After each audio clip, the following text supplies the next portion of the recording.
আসসালামু আলাইকুম। দেশ এবং দেশের বাইরে থেকে যে যেখানে দেখছেন সবার প্রতি আমার আন্তরিক মোবারকবাদ। আমি ডাক্তার সাবিনা ইয়াসমিন মেহজাবি ট্রিটমেন্ট হল থেকে এই মুহূর্তে আপনাদের সামনে উপস্থিত হয়েছি।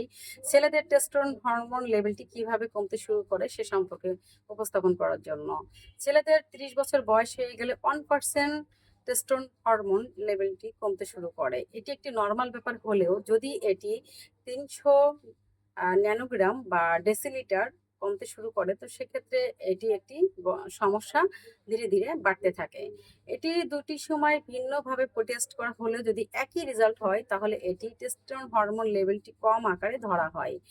বিশেষ করে ছেলেদের শরীরে কয়েকটি লক্ষণ দেখা যায়। প্রথমত হলো যে আপনার শারীরিক দুর্বলতা সৃষ্টি হতে পারে। আপনার শরীর সবসময় দুর্বল লাগতে পারে। ২ নম্বরে হচ্ছে আপনার শরীরের ম্যাশগুলা কমতে শুরু করতে পারে। অনেক সময় আপনার শরীরের মাংস হঠাৎ করে শুকিয়ে যাচ্ছে বা আপনি দিন, দিন শুকিয়ে যাচ্ছেন। ৩ নম্বরে আপনি অত্যাধিক ডিপ্রেশনে আছেন। আপনার কোনো ডিপ্রেশনে থাকার ফলে আপনার রাতের ঘুমটি ভালো হয় না। আপনার শরীরের ভিতরে অস্থিরতা।